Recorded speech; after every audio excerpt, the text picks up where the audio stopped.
Maybe Faizal, you want to share the polling results Yes, first? I will. So I will just end the poll and share result. Here you go. So can everyone see the result on the screen? Yeah, so those are some of the inputs from our fellow mentors that for the those that are joining us today. So I think majority actually feel that they slightly understood the concept of the gift and wounds, and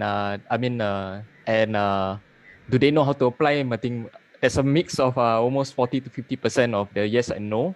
Yeah, and whereas which among the two gift or wounds that they will pay attention, out of the mentees, I think majority is mentioned that they will look at both of it. So I think thank you very much for your feedbacks.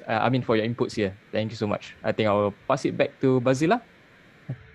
All right. Thank you, Faizal, for sharing the results. Okay, wait, hold on. All right. How many are there? Okay, there's 30 participants today. All right, so Bona Mentors, welcome to Youth Mentoring Office's 7th Community of Practice for 2021.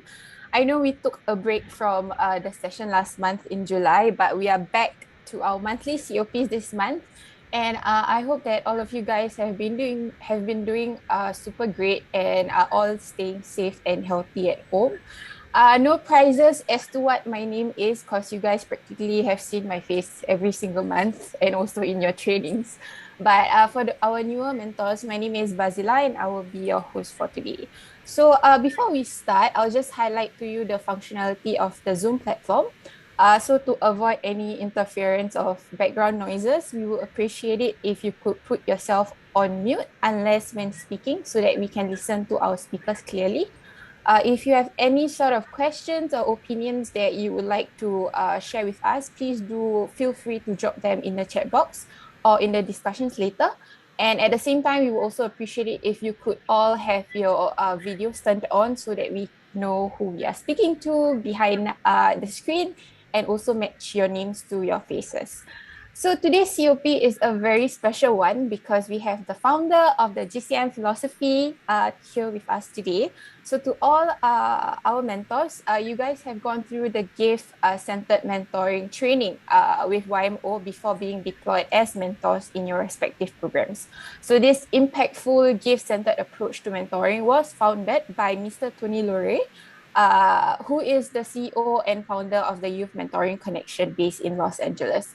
And currently, YMO is adopting this approach to train our mentors like you guys before you start your mentoring journey.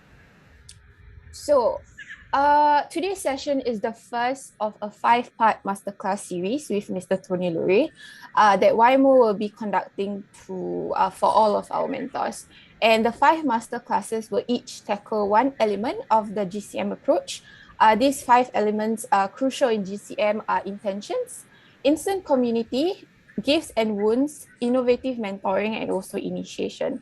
So as you guys have read from the topic of today's masterclass, we will be covering the first and I would say the most important element that drives the GCM approach, which is gifts and wounds. So without further ado, and I think the mentors are very eager to meet you already, Tony. Let's welcome Tony and also Hoolie from Youth Mentoring Connection to commence the masterclass. Okay, thank you, Bazilla. First I want to introduce Hoolie because we mentor each other. And so I got so excited to be back working with Mendaki that I had to bring my partner in. We've been working together for about 20 years. And Juliana Wells, but her name is, everybody calls her Hoolie. And she actually has been doing this work even longer than me, which you can't tell if you look at our ages. So she started when she was 4 or something like that. But Hoolie is probably one of the most adept practitioners of the gift-centered approach, especially the concept that we're here to talk about today, gifts and wounds. So I'm going to invite her to jump in if she needs to, if she feels like at any time that she wants to embellish on anything to help the understanding. And hi, everyone. Nice to meet you. Just a quick hello. Hi. So happy to be here with all of you. And thank you for doing this. There, it's all back to you, Tony. Okay. And I understand we have a few folks that have not done the mentor training. So I'm going to do what I can. This is kind of an advanced session, but it was the biggest question that was coming up. So we wanted to, like folks that are doing mentoring now, we wanted to give you the biggest question right off the bat. But I'll try to backtrack a little bit and give some more foundation for those who aren't mentors or who haven't been through the mentor training. And so immediately I'm going to add a 3-minute mentor training. It was written 700 years ago by a gentleman named Hafez. And Hafez said, "There's a beautiful creature living in a hole you have dug.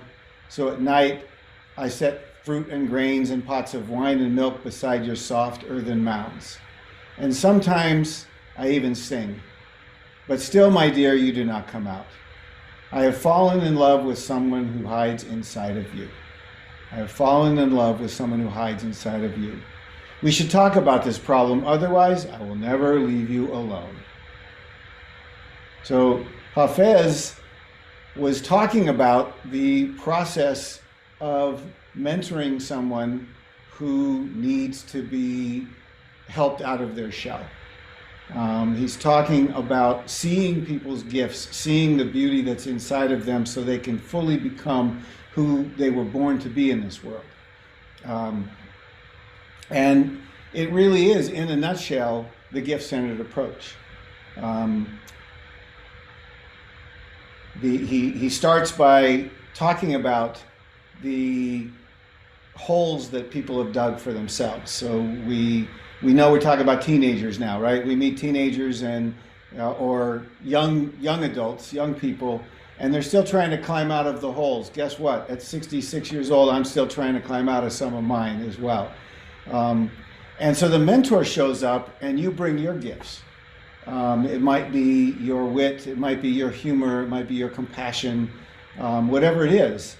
And you offer them to the mentee over and over again. And somehow you feel like you're not breaking through. So you get a little desperate and sometimes I even sing.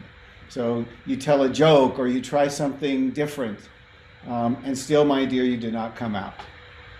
It is very common for a young person, especially young people who come from communities, from families, from minority situations that the kids that I work with, a lot of them have been gang affected in South Central Los Angeles, for example. And it's common for them to not feel like they can let us know what's really going on with them. And so they resist. And the mentor's job is to stay there and to offer to see them. I have fallen in love with someone who hides inside of you. I'm not really looking at your behaviors except to see what gifts are being demonstrated.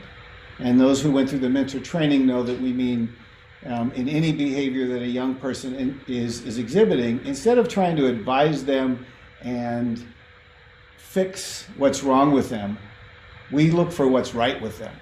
We look for the beauty that they're showing up with every day.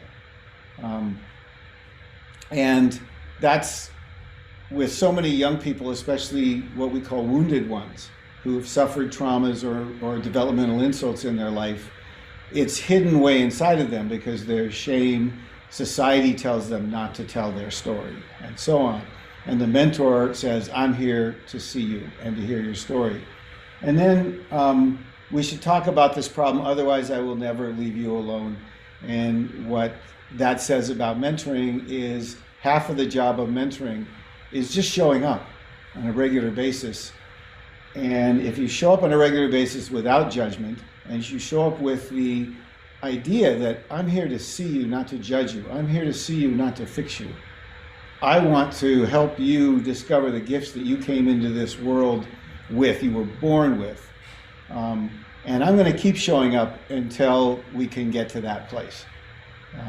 So a lot of mentors get frustrated because the youth resist them and so on and so forth.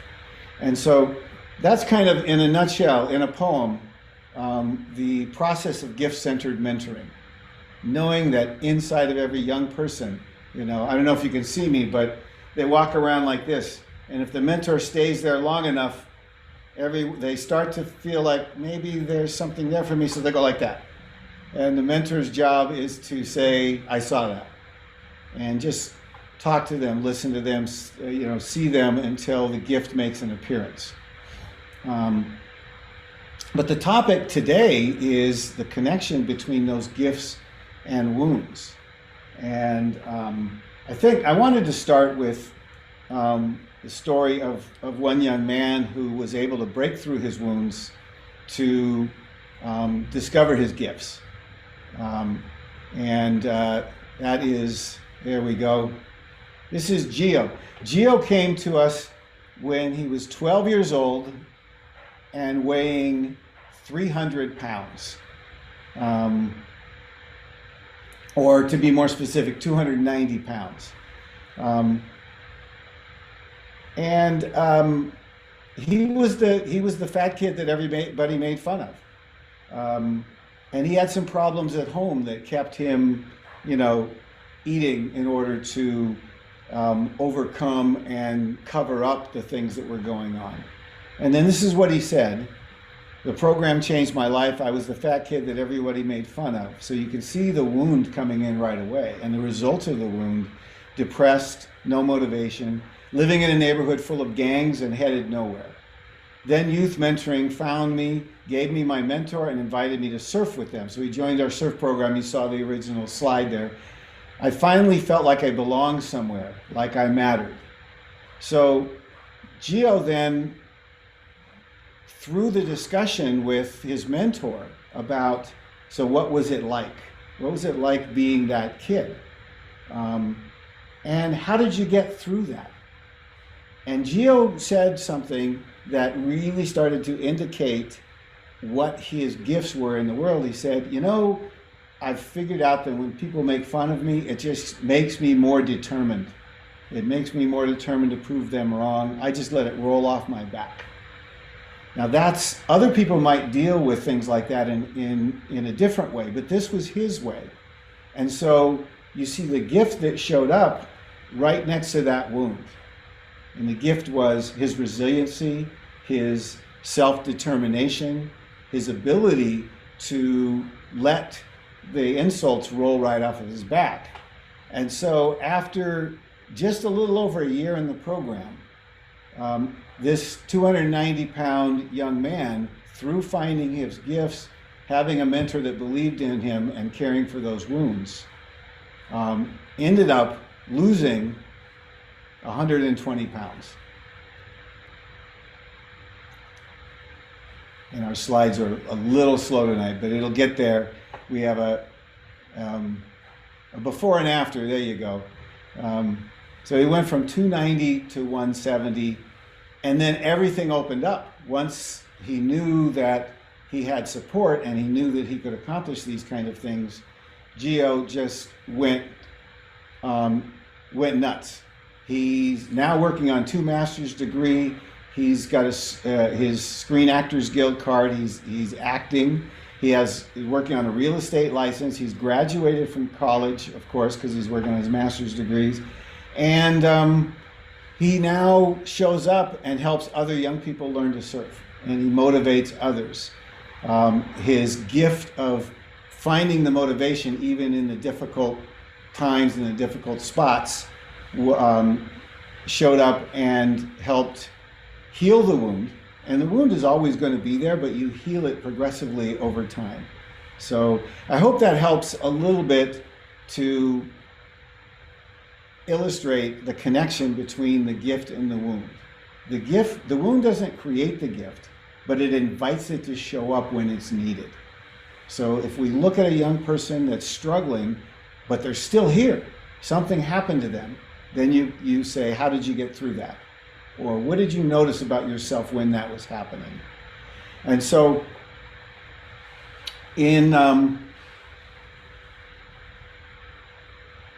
thinking about how we get there and how we got there, we had to come up with a new imagination for how mentoring is done. When I went into mentoring, I thought of all the things that mentors could tell youth to advise them, to help them change their lives, but then discovered that the young people we're working with were already being told all of this stuff. They were already getting the information. How many mentors out there have gotten frustrated because you see the path of your mentees going down and you give them advice and they still continue that way. So the first thing we discovered was that they respond much better to us seeing their gifts than us telling them what to do. And so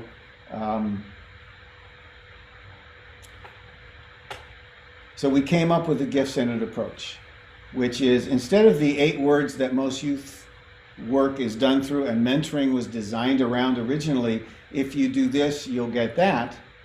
We said, regardless of what they do, let's see them and ask what gift is coming out. And the mentors here have gone through the mentor training and they know what we mean by that. And they know that even when young people, in fact, especially when young people act out inappropriately, it might be easier to see their gift then. And so instead of saying you did that wrong, we might say, that was really creative the way you interrupted my session. What gift is showing up? It might be humor, it might be leadership, and so on and so forth.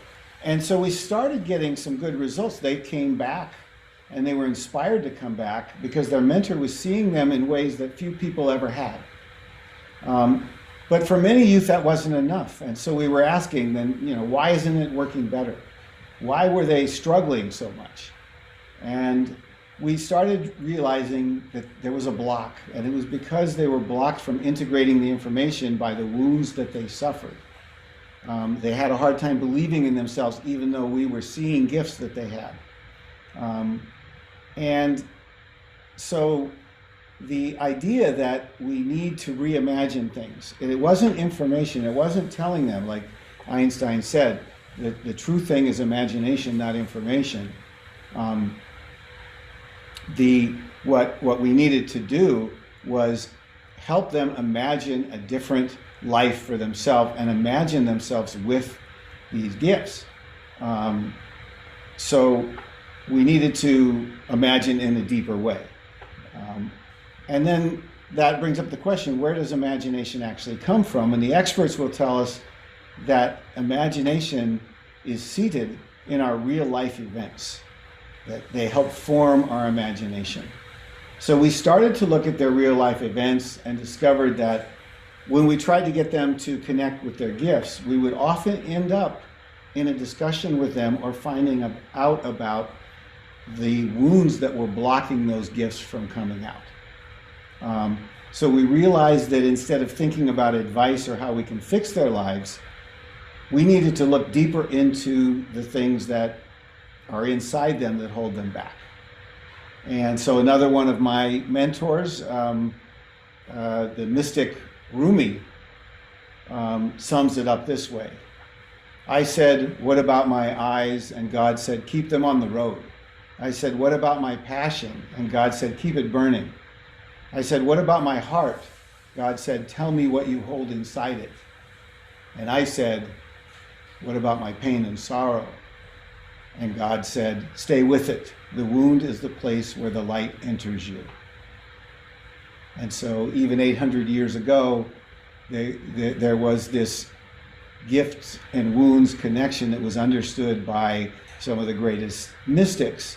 And we're finding out now that brain science is actually catching up with that. And we'll get into that in a second. But then, so that brought us to connecting the gifts and the wounds. And so what we say is, how do you mentor a troubled youth? You care for the wounds and shine a light on the gifts. So what's a wound and what's a gift? shining a light on the gifts. The gift is an innate part of who you are. You were born with core gifts. It's just who I am. And societies, focus more on your weaknesses than your gifts. And sometimes even mentors do, because we go into this thinking, I've got a kid I have to fix. But we're going back to Hafez saying there's a beautiful creature living in a hole you have dug, and I have fallen in love with that person who hides inside of you. So then the wounds that we find in that same space, and they coexist in your psyche next to each other. So just as the physical wound often leaves a scar on our body, emotional wounds will leave us a scar on our psyche. And so they're both found by authentically seeing what is impacting one's life in powerful ways. And as I mentioned before, the wound will actually often activate the gift, as in Gio's story. So then we were faced with a question. If we really want to help a young person heal from their wounds and see their gifts, are we willing to do it for ourselves? Because if we're going to guide them on that path, then we need to know the territory. We need to know how that works. And the only way, again, is to get in the imagination of that is through our real life experiences. So this brings up some of that brain science I was talking about, and we could go for hours on this, but essentially the mentor's job, and if you ask mentors what they're bringing to the equation, a lot of them will say compassion. So it's important to understand the difference between compassion and empathy. Empathy means feeling what they're feeling. Compassion comes from the Latin that means to suffer with, compassion. And so that's the difference between feeling for them and feeling with them. And so that when you're doing that, you can only do that by knowing what wounded you and how you got through it, and then you're walking the path with them. I hope this is making sense. And we're going to get very interactive in just a little bit, but I just needed to lay some groundwork. And just to kind of back this up a little bit, we literally received this message just today from one of our mentors who discovered this connection. And he said, the concept of our gifts and wounds living right next to each other was a very powerful concept for me. I tried to approach the whole endeavor with that in mind, the ability to share life experience and point of view versus advice was great. It gave me perspective on the kinds of problems we deal with at work versus those my mentee was and is dealing with. It increased my level of gratitude, but also, I think, made me more empathetic in general. And I think what he actually means is compassionate. But you can see that in the experience of mentoring, he all of a sudden discovered that he was getting in touch with his gifts and his wounds and understood that connection. So in that light, what I want to invite you to do this session is to stoke your imagination by actually focusing on yourself a little bit. And think about how you can use the mentoring experience to uplift your life. And then it will follow that you'll be in a position to uplift your mentee's life. In fact, a lot of times in my mentor trainings, I'll ask the mentors, how many of you are here just for the youth? Just for the youth. And it's a trick question. I'm not going to ask you to raise your hand, because if you feel like you're only here for the youth, then one, you're going to be kind of oriented toward fixing them. And two, you're really only role modeling half of what you could be doing. If you're fully living into life's questions, then I would contend that you're fully mentoring. So you need to see how you can get it, your life uplifted by this process. and then the two of you together. And plus, it's so esteem building when your mentee can actually see and witness that you are getting something from this too. So enough of me blabbering on. What I'd like to do is start out by asking you to simply claim your gifts. Now go back a slide, please.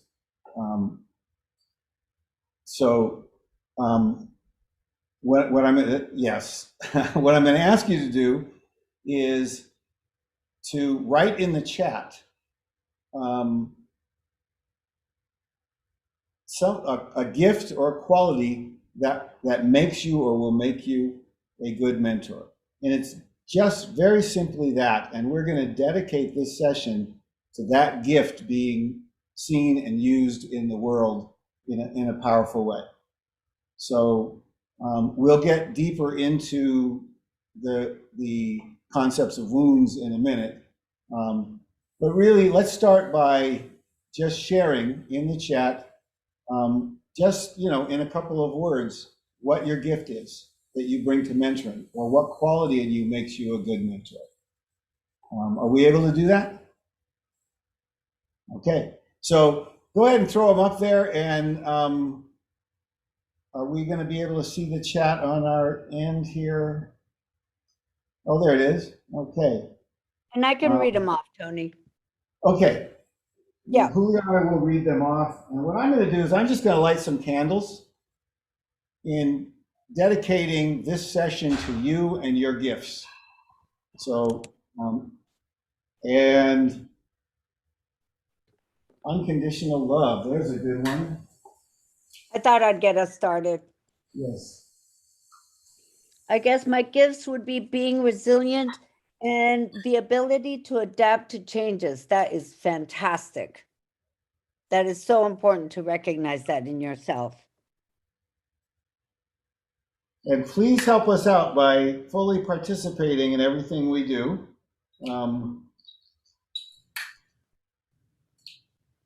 You all have gifts. I know you do. I can feel them.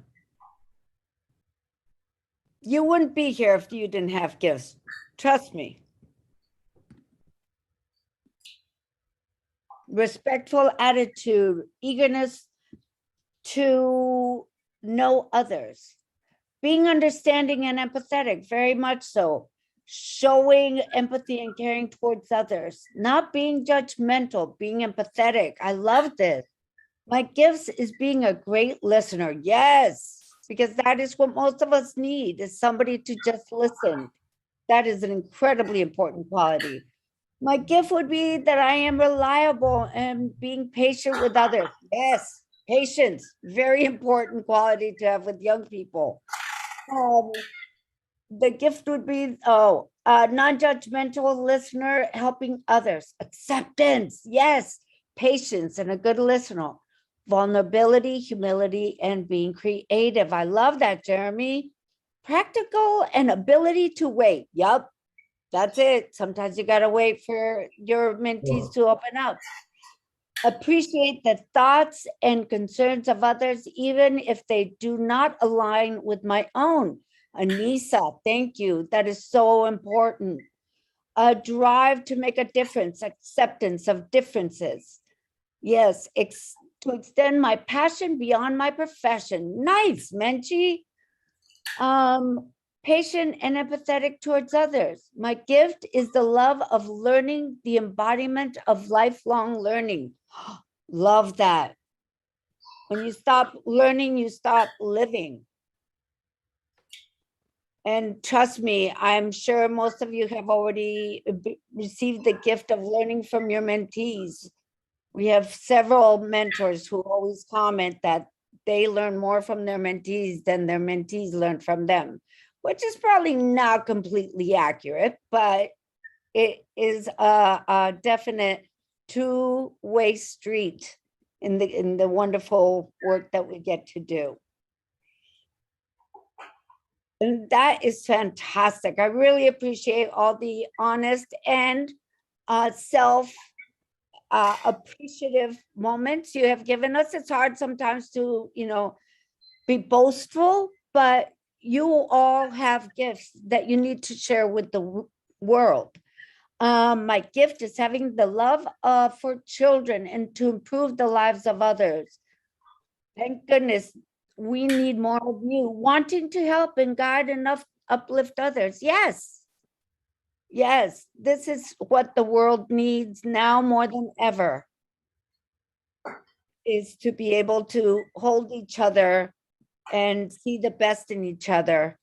And even when they don't see it for themselves, right? So we get to be a mirror to share success. Absolutely. I think when you are wounded, sometimes it's hard to see what success looks like, or you interpret it as being something that, uses money or celebrity or something that is so surface instead of what real success means. And that is just my opinion, happiness and a sense of community with others. Wonderful. Thank you for all sharing. And go ahead, if you still have more, you can throw them in there. We're gonna move along a little bit, but I also want to point out the candles that are lit behind me. They will stay lit throughout the session to remind us that we're bringing light to our lives and the lives of our mentees, and to remind us that we want to keep the light on us for a minute so that we can start to understand how this gift and wound connection happen. And so we're going to go ahead and in a minute go into some breakout rooms. And in fact, we're just going to do 2 breakouts, right? So Hoolie, are you good with setting up the activity? Could you show the slide though? Absolutely. Here we go. Yeah, so what we're going to do is we're going to look at physical scars. So that's the first thing that comes up if you look up wound in the dictionary. And these are, most of us have scars. And so we're gonna go into this gradually, progressively into this wound thing by looking at like one of the literal definitions of wound, and we're gonna share our scar story. So do you want to, you have the instructions, right? In my heart. All right, let me share really quickly how this will work, and then we'll break into our rooms. And Hoolie and I are both, we practice what we preach. So I couldn't ask you to share your wounds, share your scars if I'm not willing to do mine. So we're going to go into 2 breakout rooms, and in my breakout room, I'm going to start by sharing one of my scars. And here's how this will work. Then we're going to invite others to do so. We're going to have about 10 minutes to do this. So we need to do it really quickly. We're going to ask you to kind of do like 1 sentence, like, here's my scar and here's how I got it. And then how did you survive? Okay.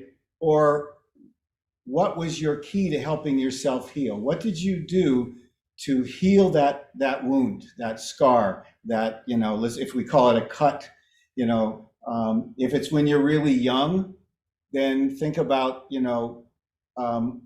what you had to do in order to participate in your own healing. Mine's going to be something that happened recently. But something that you have a good sense of what your participation in your own healing was. And then as you share your story, what we're going to ask people to do is put in the chat the gifts that they see showing up in you that are demonstrated by how you helped yourself heal. Does that make sense? So let's go ahead and do the breakouts. All right. I'll be just opening all the breakout rooms, and yeah, you guys just accept where you guys will be entering, all right? What cuts your heart is a different story, Yeah. Awesome, everybody. Thank you so much for opening up to us this morning. Yeah, so I think what we can do is just continue on, and we're gonna switch. We're gonna because Hoolie and I both want to get to know everybody, so we're gonna trade rooms and listen to the stories. We'll keep it going, but I think what we want to see if we can challenge you now, because you guys, what an amazing group, just jumped right into the whole gravitas of this concept, and you could see that people were seeing the gifts that showed up in the wound, and that's the connection. Just to repeat, the gift doesn't come from the wound, but the wound invites it, and the gift doesn't get to fully experience and show itself if the wound is still in the way. And it may be a different gift for a different wound, and there may be 2 or 3 gifts that show up, depending on what it is that we're trying to do. So what we want to do now is to take this to another level and really, let's look at some of these woundings that we received, and a lot of times it's as really young ones. Some of the wounds that stay with us and hold us back the most actually come from our childhood. Some often come from our family of origin. I'm going to ask Hoolie to share hers because she has a powerful story, and I'm going to share one of mine. So we'll practice what we preach. Should we do this in the whole group and then go to the breakouts, Hoolie, or should we? Sure, I'm open. Let's share. Let's share ours, because I want everybody to hear yours. Oh. So not just half of the group. Right. So I can go first, or you can, if you prefer. Now let me go. Because okay. Yours is more powerful. I want to end with you, and then that'll inspire them to dig deeper when we go back into the breakouts. And here's what I'm going to say, especially those who've been through the mentor training. I'm going to ask you to mentor me now. And by connecting what the gifts you see from the wound that I share and how I got through it. And mine comes from my childhood and my family, of origin. It actually comes from my father. My father was a good man, and he provided for his family. And I think he thought he was doing what was right and trying to motivate me, but he could deliver a curse like nobody's business. And so whenever I would share my dreams, he would step on them. He would tell me what was wrong with me, or why it wasn't going to happen, or why it wasn't, or he would tell me about plan B, which is that's a cautionary tale for mentors, by the way. If your mentee tells you a dream and you say, if that doesn't work out, then you should have a backup plan. That's good advice, and it should come much, much later in the conversation. Because what the mentee hears is, oh, you don't think I can do it. And the mentor's job is to lift up the mentee and help them believe in themselves. So in my case, I would share my vision or my dream, and my dad would say, well, here's what's wrong with that.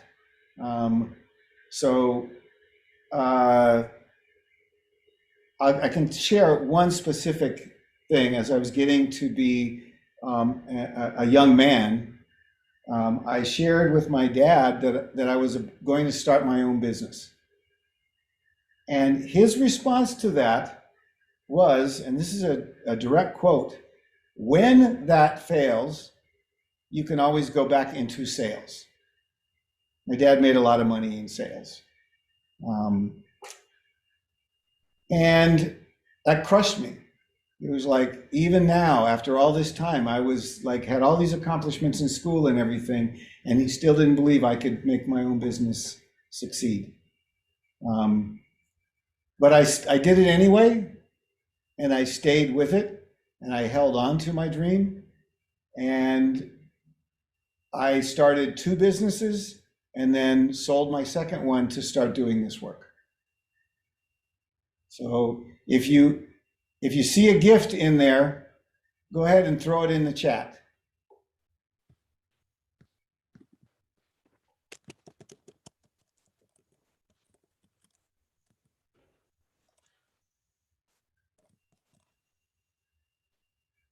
So we have perseverance, self-belief, determination, belief in yourself, courage, independence, vision.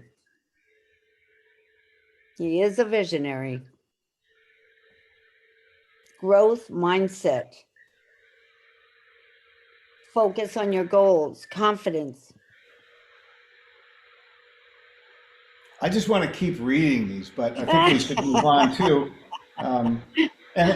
Somebody, yes, somebody shared something with me just a few years ago that really resonated and made me feel affirmed.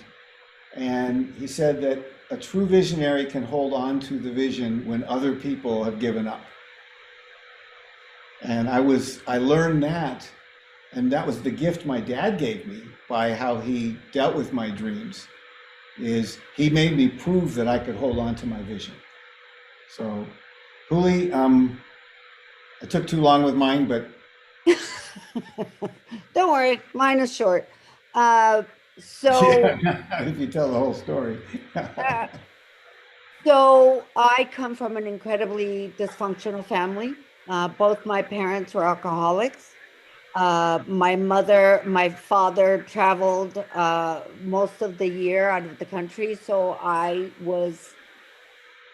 took on my mother as a project that I was going to save her.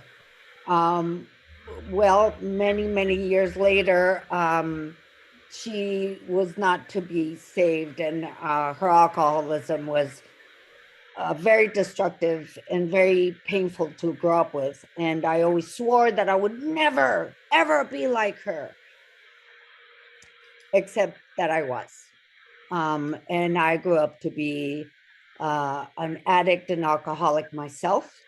And it's been a lifelong struggle. I just will be, hopefully in October, we'll have 3 years of being clean and sober. And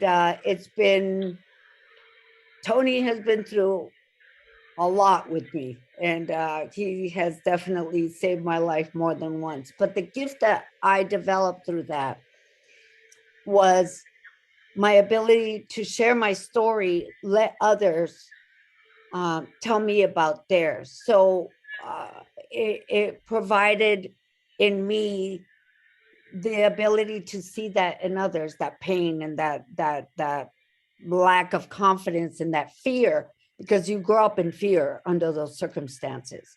But now I was able to tell my story so that others could tell me theirs. And I have a real sense of being able to connect with people because of my story. So as hard as it's been a gift as well. So I'm stronger and better for what I went through. So what gifts showed up there?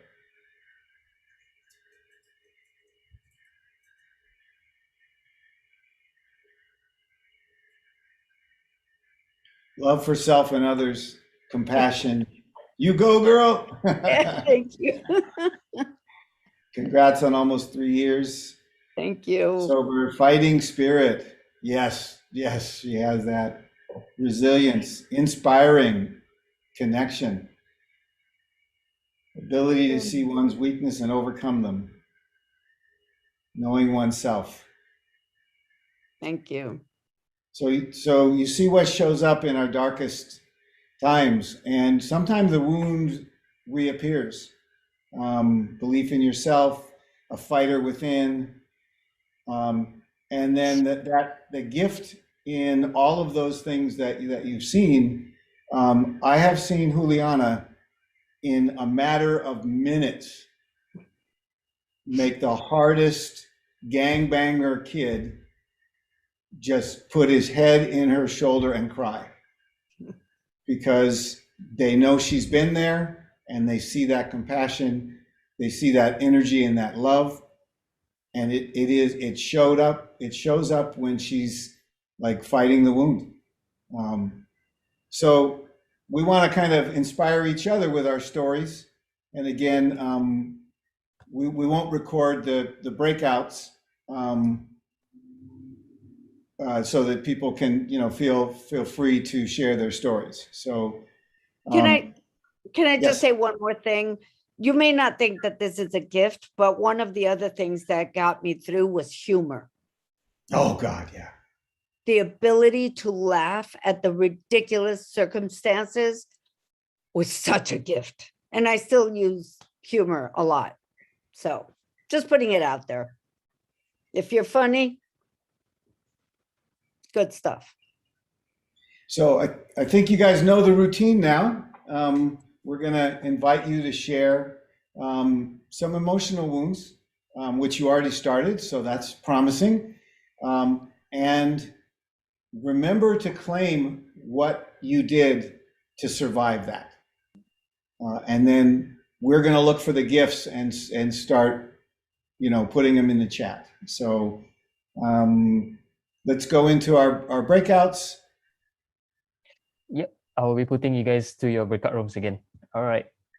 Welcome back, everybody. I was just sharing with my group. We thought we were going to get kicked out of the rooms, so then we weren't, and so on and so forth. And I don't know if this happened in the other room, but what happens a lot to us in our programs is just as we're ready to close, that's when somebody, the spirit in somebody wakes up and says, oh, I better speak while I still have the opportunity. And so maybe that happened in the other room, maybe it didn't, but it also shows the infectiousness of when you tell your story, how other people then find the courage to tell theirs. So we're gonna close out now. We might go a few minutes over because you guys shared so much and so well. So I hope that's going to be okay with a few, but we do want to kind of talk about some takeaways, and we have to give at least one more story of our youth and how through this very same process, them being able to share,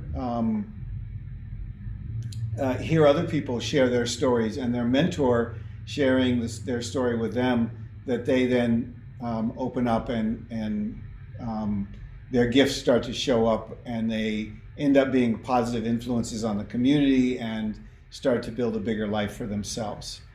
So, Hoolie, you want to talk about Lil Bird really quickly?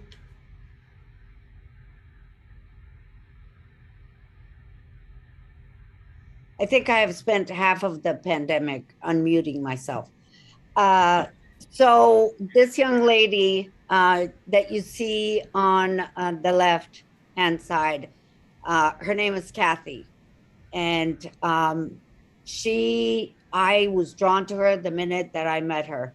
She sat in the furthest part of the room by herself, hair in front of her eyes, never spoke, never participated, just was in a cocoon. And I knew that it was all due to some incredible wound that she was carrying. And slowly, she started looking at me. She started like coming towards me and talking to me a little bit. But she would flinch every time I tried to hug her. And so I had patience, and I invited her to our annual retreat. And there she was able to finally share of her uncle's unwanted affection and how he was still living in that house and how her parents didn't believe her. And it all came pouring out. And right after she shared that in a small group, she ran out of the room. There was this beautiful field. She laid down in the middle of this field, looking up at the stars, saying, I'm free. I'm finally free. I feel like a bird. And from that moment on, she became my little bird. To this day, I still refer to her as my little bird. The next year, there was a young lady who also shared her story of abuse. And the next day, we always do a ropes course and a challenge course. And this young woman on the right, in the middle picture, she was the one that shared the night before, and she was determined that she was going to make it up that wall. Determined, but she couldn't. She was shaking, her hands were shaking, her legs were shaking, and she would not give up. She was up there for like 20 minutes, half an hour, until finally Kathy climbed up next to her, stretched out her leg, as you see right there, and told her, use my leg to get up, to the point where they finally both rang the bell at the same time. That was Kathy's gift that came from her wound, a deep understanding of other young women's pains and showing them the way to resilience and to empower themselves. And she has done so every year that we've had a retreat after that. And she's one of my heroes and one of the people that I love with every cell in my body, and so honored to have been a part of her journey and that she trusted me with that.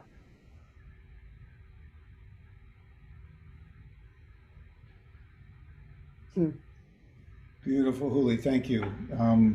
This is, this is what keeps us going. This is what we love. And the reason that Hoolie gets the trust of those young people again is because she shares her story with them first. And you can tell, you can see why I want to do this work with her for the rest of my life. I think what we can do now is, I have one more really quick story, but I'm going to hold on to that, and in case people are going to have to leave. And let's see if maybe a really quick thing that we cover a lot in the mentor training, but since we have a few folks that don't do the mentor training, what are some of the things we do to encourage our youth to open up and tell their story? And of course, you got an example of that tonight, or this morning, I'm sorry, tonight here in LA, by creating an environment where it's safe to do so. What are some of the other things? Can we go to that slide? So we have our confidentiality agreement with our mentee, and we always coach our mentors to continually remind your mentee that what they can confide in you. And of course, with the caveats, if somebody's going to be hurt, I can't keep that a secret, but what you tell me stays between us. Reassure them that they won't be judged. And in the mentor training and in some of our future sessions, we'll get into how youth feel judged even when we don't mean it. So it's also paying attention to the meta messages, we call it, that cause them to feel judged. See their gifts first. So once you start acknowledging a young person's gift, remember what we said is it evokes the wound. It wakes up the wound. It doesn't cause the wound, and the wound doesn't cause the gift, but they sit next to each other. So they're more likely to feel safe and comfortable, or at least feel like they need to get this off their chest. The one thing we hear more than anything else in our work is, I've never said this to anybody else before. Tell your story. We beat that to death tonight. Validate their feelings. One of the things that we constantly remind ourselves is to let people know that tears are your soul's way of announcing its presence. That if you're angry, express that, let that out. Don't turn it into something that hurts anybody. But if something happened to you and you're upset about it, that's okay. That's why we're here. That's why we do this together, so we can kind of express that and get through it together. And then, of course, don't lecture.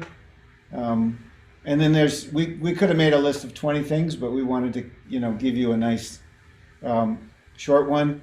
And then some key takeaways from this session. And what I want to invite you to do is go ahead and in the chat, see if there's anything that's not on our list that you're taking away from this session. And if there's a question, if there's something that still hasn't become made clear to you, go ahead and throw that in the chat, and we'll either deal with it right away or get back to you. So our gift sits right next to our wounds. The wound is often a gateway to our gift, so it shows up when the wound shows up. Share the gifts you see in your mentee. Tell your story. Remind your mentee that they're safe. Is there something I missed, Hoolie? No, I'm just laughing that this is how you get them to open up, and this is the takeaway. So I think the point is, these are things that work. Yeah. Patient, stay out of judgment, and don't lecture.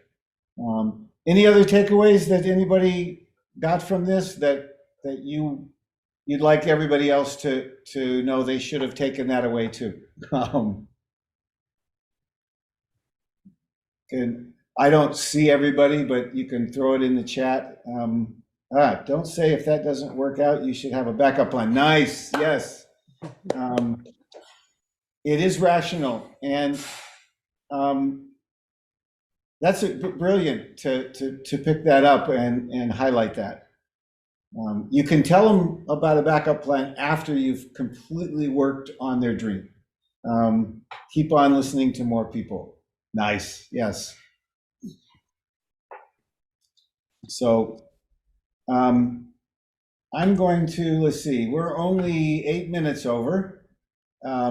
So I'm going to ask your indulgence, and I won't be offended if somebody had an appointment and they have to leave. But I have to share one of she's actually kind of become almost a daughter to me. It kind of connects to a story I heard at Mendaki. This is Devi. And what you see in that picture is what she is 100% of the time.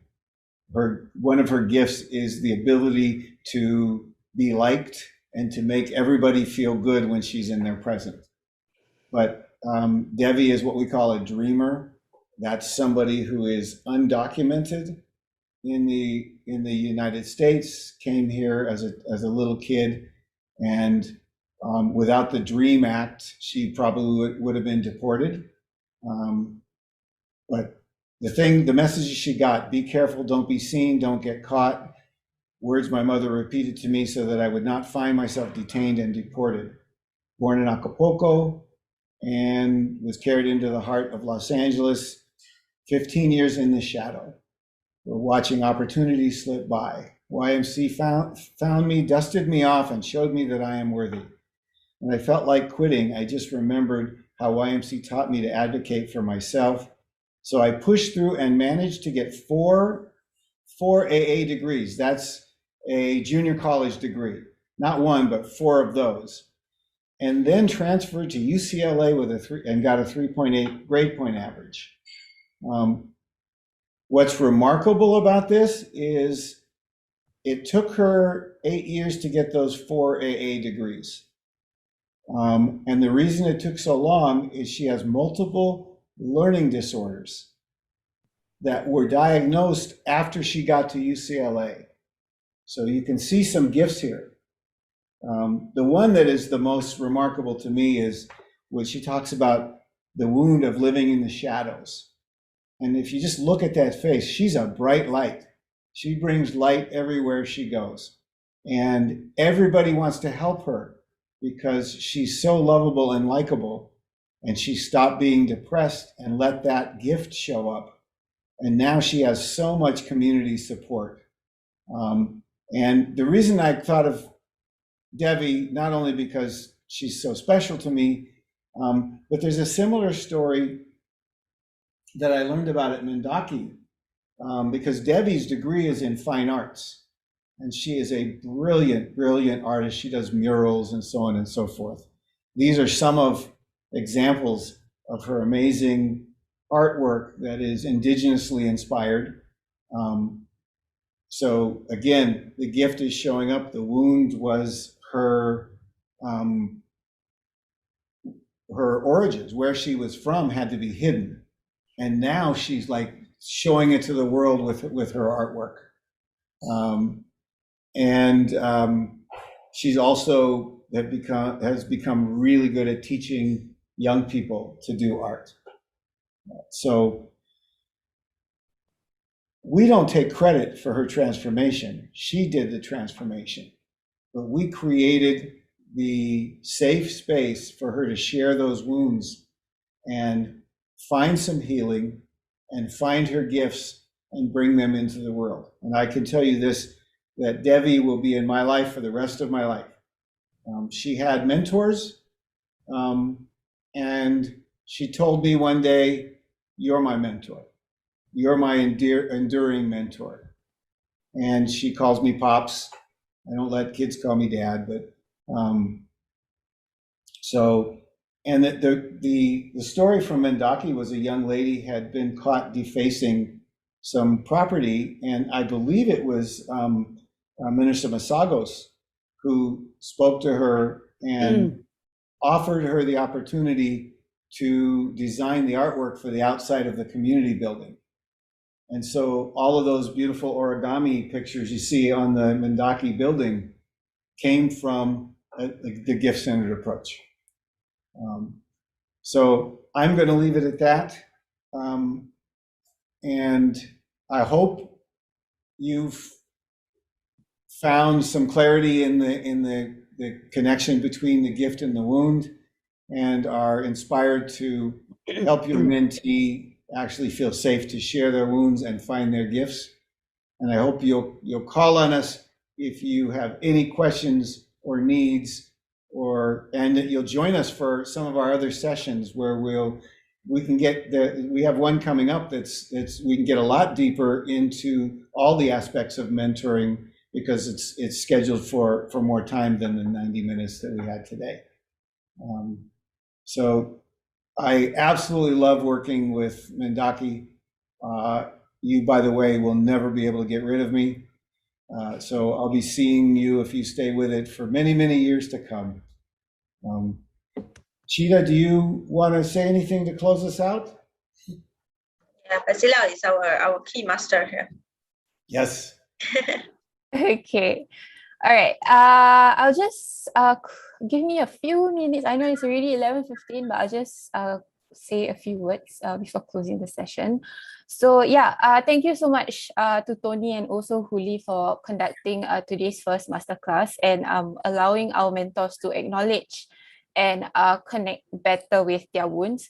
I really do believe that as much as we apply the element of gifts and wounds with our mentees, it is foremostly important for mentors to connect with theirs too, and also experience it to understand its powerful meaning first. So also thank you to all of our mentors who have joined us today. We appreciate you for trusting us enough to share your stories during the breakout sessions. It's very heartwarming to know that we have created a safe space in today's session for you to open up. So before I share with you guys some very exciting upcoming sessions that Tony mentioned earlier, let's have a group photo first. So I would appreciate if everyone could turn on their videos for a few seconds and put on your best smiling faces. My colleague Afika will help us with the screenshot. So Afika, whenever you're ready. Okay, hold on. Okay, great. Anyone still turning on the cameras? Okay. 1, 2, 3. Okay, let me check.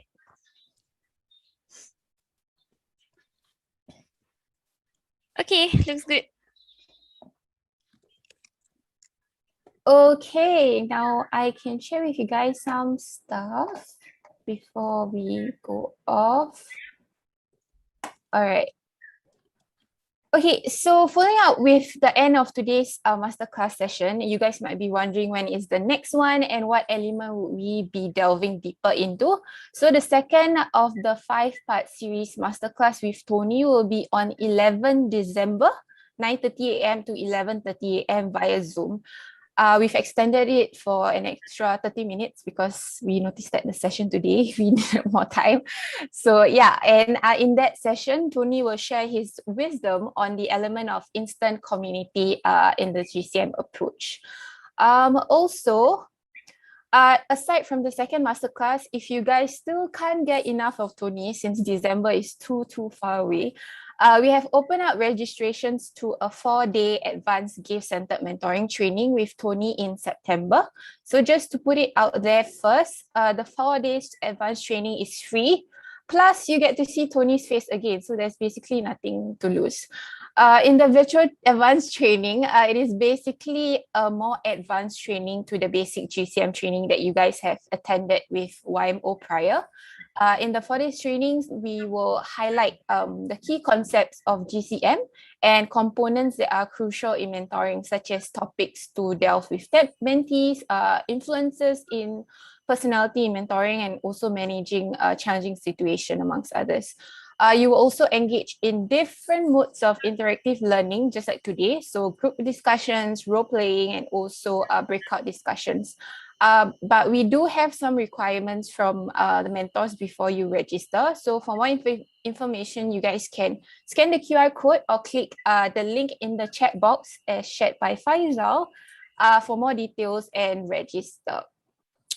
Also, when is the next committee of practice? So the next COP will be next month on 18 September, 10 a.m. to 11:30 a.m. at Lifelong Learning Institute. So we will actually be having the COP physically next month.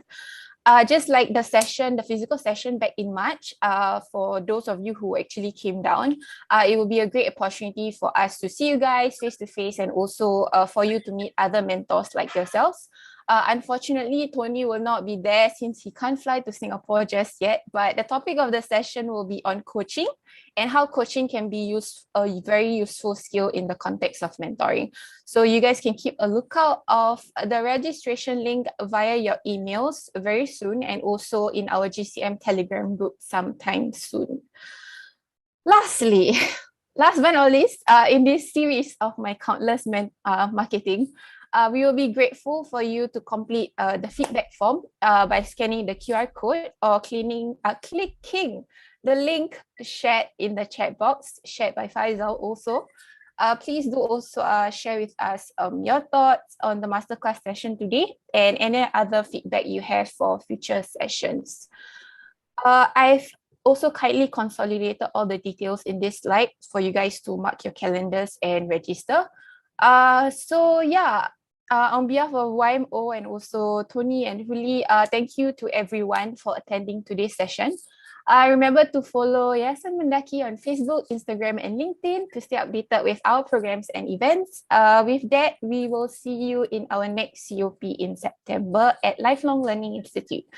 In the meantime, stay home, stay safe, and stay healthy, and have a great weekend, everyone. Thank you. Thank you, everyone. Thank you. Thank you so much.